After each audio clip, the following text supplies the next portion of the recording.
नमस्कार मेरे प्यारे बच्चों, कैसे हो आप। उम्मीद है आप सब ठीक होंगे और अपनी पढ़ाई लिखाई अच्छे से कर रहे होंगे।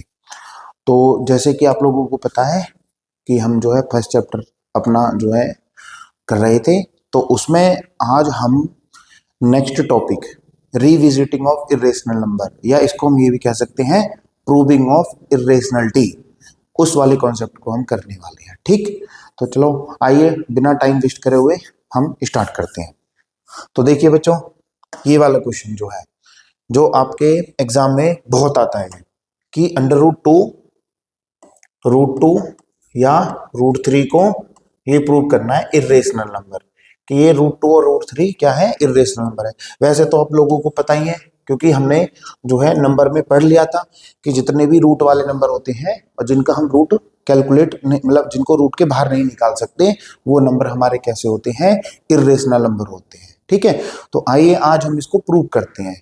ठीक है, तो ये बहुत इंपॉर्टेंट क्वेश्चन है और 3 मार्क्स का ये बोर्ड में आता ही आता है, तो इसलिए इसको थोड़ा ज्यादा ध्यान से समझने की जरूरत है। ठीक, तो आइए देखो, तो इसको बहुत आराम से मैं कराऊंगा। जैसे यही वाला क्वेश्चन उठाया था, ठीक है, यहाँ पर रूट 2 हो, रूट 3 हो, रूट 5 हो, रूट 7 हो, सब एक जैसे ही होंगे। ठीक है, बस यहाँ पर चेंजेस होते रहेंगे थोड़े थोड़े वैल्यू के, बस और कुछ नहीं है। तो prove that root 2 is an irrational number, ये इतने इतने इतने सालों में आया। वैसे तो आया तो बहुत बार है, लेकिन ये मैंने 2-3 साल इसमें डाल दिए हैं कि भाई ये इन इन सालों में आया है। ठीक है, तो सबसे पहले इस क्वेश्चन को करने का तरीका होता है कॉन्ट्राडिक्शन मेथड। ठीक है, तो हम पहले क्या करेंगे, हम पहले अपनी बात को बोलेंगे कि भाई ये वाली बात हमारी, ये एक रेशनल नंबर है मतलब। ठीक है, फिर जो हमने बोला उसको हम लास्ट में गलत साबित कर देंगे कि ये रेशनल नंबर नहीं है, तो इस वाले मेथड को बोलते हैं कॉन्ट्राडिक्शन मेथड। अपनी बात को ही कॉन्ट्राडिक्ट करना है बस। ठीक है, तो आइए स्टार्ट करते हैं। तो सबसे पहले हम इसको जो है रूट 2 को रेशनल नंबर मानेंगे। Root 2 is a rational number. ठीक है, चलो मैं यहाँ एक पहले नई स्लाइड बना लेता हूँ, उसमें कराता हूँ। ठीक है, लिख तो उधर ही रहा है सही से। तो हम सबसे पहले हम लेट करेंगे कि अंडर रूट 2 एक तुम्हारा कैसा नंबर है, एक रेशनल नंबर है। अंडर रूट 2 कैसा नंबर है, एक रेशनल नंबर है। ठीक है, अगर ये एक रेशनल नंबर हुआ तो इसको हम पक्का हम a/b या p/q की फॉर्म में लिख सकते हैं। या तो p/q लिखो या a/b लिखो, उससे कोई दिक्कत नहीं आएगी। ठीक है, तो हम क्या करेंगे, अंडर रूट 2 को हम लिख सकते हैं a/b की फॉर्म में, या p/q लिख दो। ठीक है, बस यहाँ एक बात लिखनी जरूरी है कि a and b are coprime number. A and B are coprime number.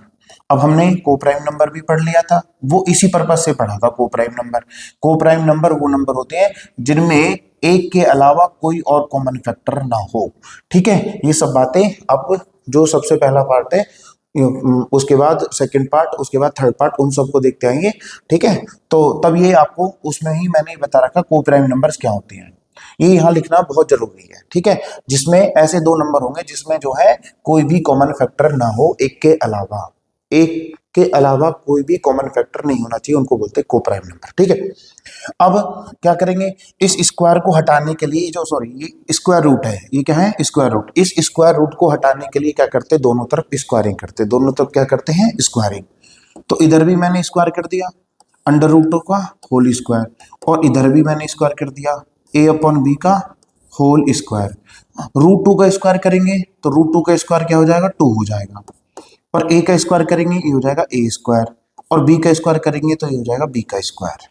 ठीक है, अब क्या करेंगे, इसकी मल्टीप्लाई यहाँ कर दो, तो हो जाएगा तुम्हारा 2b² is equal to a square. इसको फिलहाल इक्वेशन नंबर 1 मान लो। अब यहाँ से मैं आपको कुछ बातें बताता हूँ, देखो इसको थोड़ा ज्यादा ध्यान से समझने की जरूरत है। ठीक है, बाकी याद कर लेते हैं बहुत सारे बच्चे, लेकिन थोड़ा समझ के करोगे तो अच्छा ही है। देखो इसको हमने इक्वेशन नंबर 1 मान लिया, मान लो 2 मल्टीप्लाई में इधर आके किस में हो जाएगा, डिवाइड में। तो ये क्या हो गया, b² इज इक्वल टू क्या हो गया, a² 2, ऐसा हो गया। इसका मतलब क्या हुआ, इसका मतलब ये हुआ कि a² को, ये जो a² है, इस a² को कौन डिवाइड कर रहा है, b। a² को डिवाइड कर रहा है b, और आंसर यहाँ पर क्या आ रहा है, b² आ रहा है। मतलब ऐसे, जैसे मान लो मैंने कोई नंबर लिखा 64, इस 64 को मैंने 2 से डिवाइड कर दिया। ठीक है, अब 64 को मैं 2 से डिवाइड करूंगा तो कितना आएगा, 32 आएगा, 32 आएगा। ठीक है, वैसे ही ऐसे वैसे ही लिख रहा है यहाँ पर ए, ऊपर क्या लिख रहा है, ऊपर है ए स्क्वायर, मतलब कि 64 की जगह ए स्क्वायर है, इसको मैंने 2 से डिवाइड कर दिया और कैंसिल कर दिया, तो यहाँ पर कोई भी नंबर आ गया, मान लो बी स्क्वायर है, ये वो लिख रहा है। इसका मतलब ये हुआ ए स्क्वायर को डिवाइड करने वाला कौन है, 2। जैसे 64 को डिवाइड करने वाला कौन है, 2, ऐसे ही ए स्क्वायर को डिवाइड करने वाला कौन है, 2। ठीक है, ठीक है, ए स्क्वायर को 2 से डिवाइड कर दिया, कैंसिल करके क्या आया, बी स्क्वायर आया। तो मैं यहाँ पर ये वाली बात लिखूंगा, ए स्क्वायर, ठीक है, is divisible by 2, is divisible by 2, is divisible by 2, A square is divisible by 2। A square किससे डिवाइड है, 2 से डिवाइड है। ठीक है, अब सुनिए 1 मिनट और, जरा 1 मिनट, एक बात और सुनिए। अगर किसी नंबर का स्क्वायर 2 से डिवाइड है, ठीक है, किसी नंबर का स्क्वायर अगर 2 से डिवाइड है, तो जिस नंबर का ये स्क्वायर है ना, वो भी 2 से डिवाइड होगा। ठीक है, नहीं आया समझ में, देखो अभी बताता हूं। सपोज करो, देखो यहां पर मैंने लिख दिया 64, ये जो 64 है, ये जो 64 है, ये 2 से डिवाइड है। ये 64 किसका स्क्वायर है, ये 64 8 का स्क्वायर है। 64 किसका स्क्वायर है, 8 का स्क्वायर है। अगर 64 2 से डिवाइड है, 64 2 से डिवाइड है, 64 किसका स्क्वायर है, 8 का स्क्वायर है। 64 किसका स्क्वायर है, 64 8 का स्क्वायर है। तो ये जो 8 भी है ना, ये जो 8 भी है, ये भी पक्का 2 से डिवाइड होगा। ये भी पक्का कितने से डिवाइड होगा, 2 से डिवाइड होगा। आ गया 4। एक बार फिर से देखो, जैसे सपोज करो मैंने यहाँ पर कोई नंबर लिख लिया 36, मैंने यहाँ पर नंबर लिख लिया 36। अगर ये 36 2 से डिवाइड है, 36 कितने से डिवाइड है, 2 से डिवाइड है। ठीक है, 36 को मैंने 2 से डिवाइड करा तो कितना है, 18 आया। अब यहाँ पर बताइए ये 36 किसका स्क्वायर है, ये जो 36 है ये किसका स्क्वायर है, ये 36 6 का स्क्वायर है। 36 किसका स्क्वायर है, 6 का स्क्वायर है। तो ये जो 6 है ना, ये 6 भी पक्का 2 से डिवाइड होगा। ये 6 भी कितने से डिवाइड होगा, 2 से डिवाइड होगा। अगर किसी नंबर का स्क्वायर 2 से डिवाइड है, तो वो जो नंबर है वो भी पक्का 2 से डिवाइड होगा। ठीक है, ये थ्योरम है। ठीक है, अभी हमारे में से डिलीट हो चुकी है, लेकिन मैं समझा रहा हूं। अगर किसी नंबर का स्क्वायर 2 से डिवाइड है, तो वो नंबर भी 2 से डिवाइड होगा पक्का। ठीक है, अब वैसे ही यहां पर अगर ये ए स्क्वायर है, ये ए स्क्वायर 2 से डिवाइड है, तो यानी कि ए स्क्वायर 2 से डिवाइड है, तो ए, क्योंकि ए स्क्वायर किसका स्क्वायर है, ए का ही तो स्क्वायर है। ये जो ए स्क्वायर है, ये किसका स्क्वायर, ए का स्क्वायर है। तो ए भी क्या होगा, A is also divisible by 2, A is also divisible by 2। A भी तुम्हारा किससे डिवाइड होगा, ए भी तुम्हारा 2 से डिवाइड होगा। अब एक बात और, लास्ट, बस ये खत्म हो गया। एक लास्ट बात हो रहा है, देखो बहुत ध्यान से सुनना, जो लास्ट वाली बात है वो सुनिए। अगर मान लीजिए किसी नंबर का स्क्वायर 64 आया, मान लो 8 का स्क्वायर 64 आया, 64 को मैंने 2 से डिवाइड करा तो यहाँ कितना आया, 32 आया। यहाँ कितना आया, 32। ठीक है, और अभी अभी हमने पढ़ा है किसी नंबर का स्क्वायर अगर 2 से डिवाइड है, तो वो नंबर भी, ये जो नंबर है ये भी कितने से डिवाइड होगा, 2 से डिवाइड होगा। ठीक है, अगर इस नंबर के स्क्वायर को मैं 2 से डिवाइड करूंगा तो यहाँ कुछ और आएगा, मतलब यहाँ 32 आएगा। अगर मैं इस नंबर को 8 को मैं 2 से डिवाइड करूंगा तो यहाँ क्या आया, यहाँ भी कुछ और आया। यहाँ ऐसा थोड़ी 32 ही आएगा, यहाँ तो कुछ और ही नंबर आया ना, कुछ और इंटीजर आया। ठीक है, दोबारा सुनिए, किसी नंबर का स्क्वायर जो कि 64 है, अगर ये 2 से डिवाइड है, ठीक है 2 से डिवाइड है, तो 64 को मैंने 2 से डिवाइड कर रहा, यहाँ कितना आया, 32 आया। तो ये किसका स्क्वायर है, 8 का स्क्वायर है। अगर मैं 8 को 2 से डिवाइड करूंगा तो यहाँ कितना है, यहाँ 4 आया। बिल्कुल वैसे ही अगर सपोज करो ए के स्क्वायर को अगर मैं 2 से डिवाइड करूं, ए के स्क्वायर को 2 से डिवाइड करूं तो यहाँ कितना आया, 2, यहाँ से इसको इससे कैंसिल कर दो तो बी स्क्वायर आया। ठीक है, तो इसका मतलब ये हुआ कि जब मैं ए को, ये ए स्क्वायर किसका स्क्वायर है, ए स्क्वायर जो है किसका स्क्वायर है, ये ए का स्क्वायर है। ये जो ए है, ए का मैं होल स्क्वायर करूंगा तो ए स्क्वायर आया। अगर ये स्क्वायर 2 से डिवाइड है तो क्या है, बी स्क्वायर आया। तो ये ए स्क्वायर किसका स्क्वायर है, ये ए का स्क्वायर है, तो पक्का ये भी 2 से डिवाइड होगा। अभी हमने थ्योरम पढ़ी थी, अगर ये 2 से डिवाइड होगा तो इसका मतलब जब मैं इसको डिवाइड करूंगा ना, तो यहाँ बी स्क्वायर नहीं आएगा, यहाँ कुछ और आएगा। हम यहाँ पर मान लेते हैं, यहाँ पर क्या आएगा, लेट कर लिया, सी आएगा। जब मैं इसको इसे उड़ाऊंगा, जब इसको इसके कैंसिल करूंगा तो यहाँ पर कितना आएगा, यहाँ पर सपोज करो सी आएगा। उम्मीद है समझ में आई हुई बात। ठीक है, वही मैं यहाँ लिख रहा हूं कि अगर ये जो ए है, अगर ये 2 से डिवाइड है, अगर ये जो ए है ये 2 से डिवाइड है, तो यहाँ पर क्या आएगा, सी आएगा। ये हमने लेट कर लिया, ये हमने क्या कर लिया, लेट। बी स्क्वायर ठीक है, सॉरी ए स्क्वायर 2 से डिवाइड है तो ए स्क्वायर से बी ए स्क्वायर को 2 अगर डिवाइड कर रहा है तो बी स्क्वायर आया, तो इसका मतलब हुआ ए स्क्वायर इज डिविजिबल बाई 2। तो इसका मतलब ए जो है ए भी 2 से डिवाइड होगा, ये हमने थ्योरम पढ़ ली थी। अगर ए 2 से डिवाइड है तो ए को मैं 2 से डिवाइड करूंगा तो यहाँ पर बी स्क्वायर नहीं आएगा, यहाँ कुछ और आएगा। जैसे यहाँ 64 को 2 से डिवाइड करके 32 आया, तो यहाँ पर 8 को 2 से डिवाइड करके कितना आएगा, 4 आएगा। उम्मीद है समझ में आएगी, आगे होगी ना समझ, ठीक है चलो आगे बढ़ते हैं। अब मैं इस 2 की मल्टीप्लाई यहां करता हूं तो क्या आ गया, a इक्वल टू कितना आया, a इक्वल टू 2c आया। अब इस वाली वैल्यू को उठाओ इक्वेशन नंबर 1 में पुट करो, इस वाली वैल्यू को उठाओ और इक्वेशन नंबर 1 में क्या कर दो, पुट। ठीक है, तो putting this value, putting a equal to 2c in equation 1, in equation 1 यहां 1 में पुट करो। तो 1 क्या है, 1 है आपका 2b square is equal to, इस a की जगह क्या लिखना है, 2c, a की जगह क्या लिखना है, 2c। ठीक है, और यहाँ होल स्क्वायर है तो यहाँ पर क्या कर देंगे, इसका होल स्क्वायर।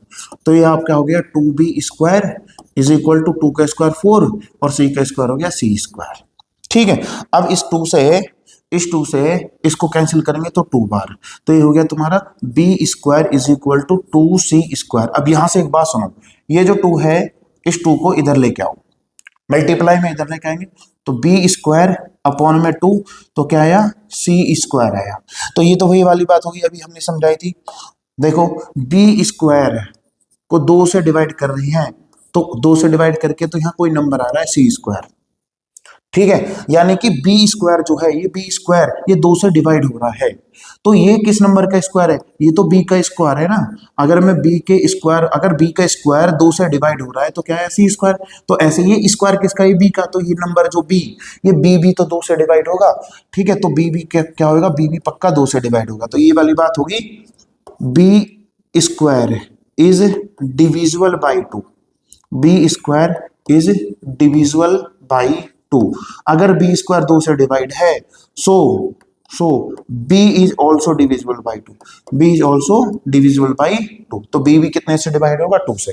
अब एक बात समझ में आई कि जो a है, ये जो a है, देखो यहां से ये जो a है, ये वाली जो इक्वेशन है, यहां से a भी 2 से डिवाइड हो गया, और जो b है ये b भी 2 से डिवाइड है, और जो a है वो भी 2 से डिवाइड है, और जो b है वो भी 2 से डिवाइड है। जबकि हम मान के क्या चले थे, हमने लेट क्या किया था, हमने लेट किया था कि a और b क्या है, को प्राइम नंबर है। को प्राइम नंबर मतलब ये एक से ही डिवाइड होंगे बस। ये जो a है और ये b है, ये सिर्फ और सिर्फ किससे डिवाइड होंगे, 1 से, और किसी से डिवाइड नहीं होंगे। लेकिन यहाँ पर क्या हुआ, यहाँ पर a जो है, ये जो a है और ये जो b है, ये क्या हुआ, ये 2 से डिवाइड हो गए, दोनों के दोनों। ये दोनों किससे डिवाइड हो गए, 2 से डिवाइड हो गए। ये a भी 2 से डिवाइड हो गया और यहाँ पर ये b भी 2 से डिवाइड हो गया। इसका मतलब जो हमने माना है, जो हमारी एजम्पशन है, वो रॉन्ग है। सो √2 इज अ इर्रेशनल नंबर। बस इतना काम करना है। अब यहाँ पर मैंने जो समझा है वो इधर मैंने प्रॉपर तरीके से लिख रखना है, देखो। ठीक है, assume that √2 is a rational number. हमने मान लिया √2 कैसा है, एक रेशनल नंबर है। अगर ये एक रेशनल नंबर है तो इसको a अपॉन बी की फॉर्म में लिखा जाएगा। तो √2 equal to a upon B, और ये वाली लाइन लिखनी बहुत जरूरी है, a and b are coprime number. क्योंकि आपको पता चल गया होगा, अभी प्रूफ करा था कि ये नहीं लिखा तो गड़बड़ हो जाएगी, ये लिखना बहुत जरूरी है, a और b को प्राइम नंबर है। ठीक है, अब यहाँ पर इस रूट को हटाने के लिए हमने क्या कर दिया, दोनों तरफ स्क्वायरिंग कर दिया। तो स्क्वायरिंग बोथ साइड, तो √2 का square is equal to a upon b का होल स्क्वायर। तो √2 का स्क्वायर करेंगे 2, और a का स्क्वायर करेंगे a स्क्वायर, b का स्क्वायर करेंगे b स्क्वायर। इसकी मल्टीप्लाई उधर कर दी तो 2b square equal to a square. इसको हमने इक्वेशन नंबर 1 मान लिया। ठीक है, अब ये 2 मल्टीप्लाई में, ये इधर आके डिवाइड में, तो a स्क्वायर अपॉन में 2। अभी हमने सीखा था पीछे, ठीक है, कि a स्क्वायर को कौन डिवाइड कर रहा है, 2, तो 2 डिवाइड्स a स्क्वायर। अगर किसी नंबर के स्क्वायर को 2 डिवाइड कर रहा है तो उस नंबर को भी 2 डिवाइड करेगा पक्का, अभी हमने देखा था। तो इसका मतलब a स्क्वायर को 2 डिवाइड कर रहा है, तो ये किसका स्क्वायर है, a स्क्वायर किसका स्क्वायर है, ये a का स्क्वायर है, तो a को भी कौन डिवाइड करेगा, a को भी 2 डिवाइड करेगा। ठीक है, अभी हमने सीखा, जब मैं a को 2 से डिवाइड करूंगा, अभी देखो, अभी मैंने बताया था ना 64 को अगर मैं 2 से डिवाइड करूंगा, ठीक है, तो कितना आएगा आपका 32 आएगा। लेकिन ये किसका स्क्वायर है, ये तो 8 का स्क्वायर है ना, ये किसका स्क्वायर है, 8 का स्क्वायर। अगर इस 8 को मैं 2 से डिवाइड करूंगा तो यहाँ पर कितना आया, यहाँ पर तो 4 आया, ऊपर कितना था 32, यहाँ पर कितना है, यहाँ पर 4 है। तो वैसे ही अगर a स्क्वायर को 2 से डिवाइड कर रहे हैं तो यहाँ आएगा b स्क्वायर, लेकिन अगर मैं a को 2 से डिवाइड करूंगा तो यहाँ कुछ और आएगा, कुछ और इंटीजर आएगा। तो हमने मान लिया यहाँ पर क्या आएगा, ये c आएगा। ठीक है, हमने क्या लेट कर लिया, यहाँ पर ये c लेट कर लिया, हमने मान लिया कि लेट ये c आया। ठीक है, अच्छा जी, चलो अच्छी बात है, आगे बढ़ते हैं हम। ठीक है अब देखो यहाँ, अब इस 2 की मल्टीप्लाई यहां कर दो तो a इक्वल टू 2c आ गया। इस 2c को, a की वैल्यू 2c को उठा के इक्वेशन नंबर 1 में पुट करो। ठीक है, putting this value of a in equation number 1 यहां पर पुट करना है, यहां पर तो ये हो गया 2b स्क्वायर। इक्वेशन नंबर 1 क्या है, 2b square equal to a square. 2b square ऐसे रहने दिया, a की जगह 2c, तो a की जगह क्या लिख दिया 2c का होल स्क्वायर। तो 2b स्क्वायर इक्वल टू 2 का स्क्वायर 4 और c का स्क्वायर c स्क्वायर। 2 से इसको कैंसिल करेंगे तो 2c स्क्वायर। अब यहां से वही कि इसकी ये मल्टीप्लाई में इधर आ गया डिवाइड में, तो बी स्क्वायर अपॉन में 2 इक्वल टू सी स्क्वायर। अब यहां से बात पता चल रही है कि बी स्क्वायर किससे डिवाइड है, 2 से। ठीक है, बी स्क्वायर को जो है 2 से डिवाइड कर रहे हैं, तो यहां पर कोई नंबर आ रहा है, मान लो सी स्क्वायर। ठीक है, तो ये किसका स्क्वायर है, बी का स्क्वायर है, तो बी भी पक्का 2 से डिवाइड होगा, बी भी पक्का डिवाइड होगा। हो सकता है कुछ और नंबर आए, मान लो डी आएगा, हमें नहीं पता। ठीक है, तो इसका मतलब 2 डिवाइड्स बी स्क्वायर, यानी कि बी स्क्वायर को कौन डिवाइड कर रहा है, 2 डिवाइड कर रहा है, तो इसका मतलब बी भी 2 से डिवाइड होगा, 2 डिवाइड्स बी ऑल्सो। ठीक है, 10 2 इज द, ये जो इसलिए हमें पता चल गई कि 2 जो ना वो दोनों में आ रहा है। 2 is the common factor of A and B. 2 से ए भी डिवाइड हो रहा है और 2 से बी भी डिवाइड हो रहा है, तो दोनों डिवाइड हो रहे हैं, ए बी बी भी 2 से डिवाइड हो रहे हैं, तो इसका मतलब 2 is the common factor of A and B. 2 जो है वो ए को भी डिवाइड कर रहा है, 2 बी को भी डिवाइड कर रहा है, लेकिन हमने माना क्या है, ए और बी तो को प्राइम नंबर है। ए और बी को प्राइम नंबर मतलब एक के अलावा किसी और से डिवाइड नहीं होंगे, लेकिन यहाँ तो 2 से डिवाइड हो रहे हैं, तो इसका मतलब जो हमने माना है वो हमारी गलती है। ठीक है, but this contradicts the fact that A and B have no common factor. हमने माना था ना कि ए और बी के अंदर कोई भी कॉमन फैक्टर नहीं है। ठीक है, लेकिन 2 आ गया, सो अवर अजम्पशन इज रॉन्ग, हमारा अजम्पशन क्या है, गलत है। Hence √2 is N irrational number. तो √2 कैसा हो गया तुम्हारा, इर्रेशनल नंबर हो गया, ऐसे ये प्रूफ करना है। ठीक है, okay, thank you very much.